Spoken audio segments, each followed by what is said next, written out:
Hello बच्चों, पिछले अंक में आपने जाना कि पूर्णांक संख्याएं कितने प्रकार की होती हैं। तो वो 3 प्रकार की हैं: धनात्मक पूर्णांक संख्याएं, ऋणात्मक पूर्णांक संख्याएं और शून्य पूर्णांक संख्याएं। तो पूर्णांक संख्याओं का योग आपने देखा और घटाना देखा।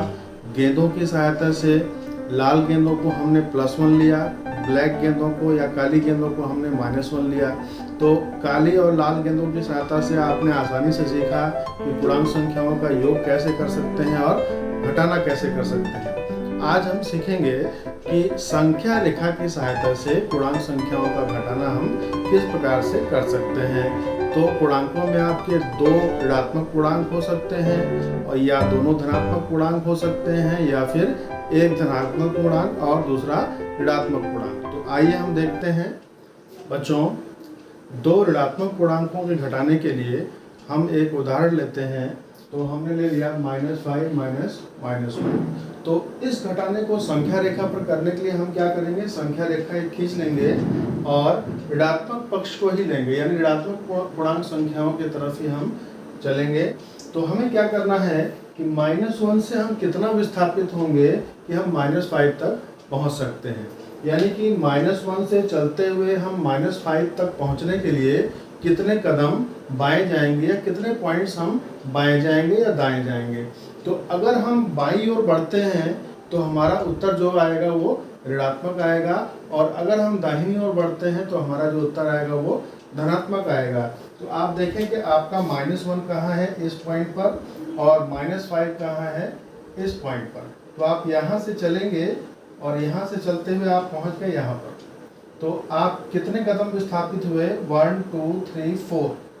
आपका विस्थापन कितना कदम हुआ, 1 2 3 4 कदम, और 4 कदम किधर हुआ, बाईं ओर।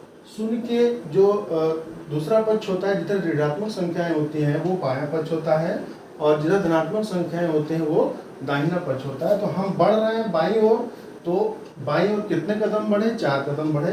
तो इसका उत्तर आपका क्या आ जाएगा, -4 आया, क्योंकि हम बाईं ओर बढ़े। अगर हम दाईं ओर बढ़ रहे होते तो ये +4 होता।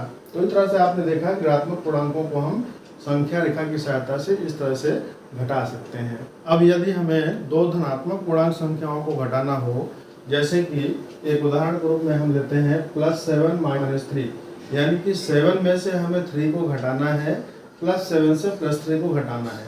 तो हम विस्थापित किधर होंगे, 3 से हम कितने विस्थापन आगे या पीछे की ओर जाएं जिससे कि हम +7 तक पहुंच जाएं। तो हमारी संख्या रेखा ये है। इसमें आप देख रहे हैं कि +3 पॉइंट यहाँ है और +7 पॉइंट यहाँ है। तो 3 से 7 की ओर जाने के लिए हमें किधर जाना पड़ेगा, बाईं ओर या दाईं ओर। तो हमें दाईं ओर जाना पड़ेगा। और दाईं ओर कितना विस्थापन हुआ, यहाँ से आप काउंट करेंगे 1 2 3 4 पॉइंट दाहिनी साइड में हम गए। तो दाहिनी साइड में विस्थापन हम कैसा लेते हैं, धनात्मक लेते हैं, और बाईं साइड में बाईं ओर हम कैसा लेते हैं, ऋणात्मक लेते हैं। तो यहाँ अगर हम 4 कदम विस्थापन दाहिनी ओर आए हैं तो इसका उत्तर हम क्या लेंगे, +4। या +4 ना लिखना चाहे तो केवल हम 4 लिखेंगे तो भी ये आंसर आपका सही है। तो इस प्रकार 2 धनात्मक संख्याओं को भी हम संख्या रेखा पर घटा करके प्रदर्शित कर सकते हैं। अब यदि हमें एक धनात्मक और एक ऋणात्मक पूर्णांक को घटाना हो तो हम कैसे करेंगे उसको, आइए देखते हैं एक उदाहरण के द्वारा। जैसे हमें -2 में से +5 को घटाना है तो हम विस्थापित किधर हो रहे हैं, -2 की ओर।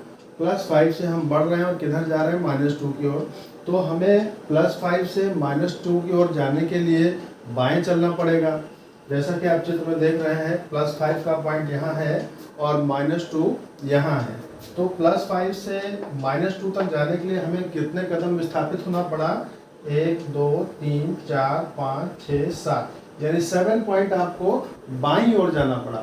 और बाईं ओर जाने के लिए हम क्या लेते हैं, ऋणात्मक चिन्ह लेते हैं, इसलिए हमें यहाँ पे क्या मिलेगा, -7। आप दिशा देख रहे हैं, हम यहाँ से चलना स्टार्ट किया और हमने पहुँचे -2 पर पहुँच गए। तो +5 से चल के -2 तक जाने के लिए 1 2 3 4 5 6 7 पॉइंट हम लेफ्ट गए, बाईं ओर गए, इसलिए इसका उत्तर क्या आ गया, ऋणात्मक 7। तो इस तरीके से संख्या रेखा की सहायता से आप एक ऋणात्मक और एक धनात्मक संख्या का घटाना आसानी से कर सकते हैं।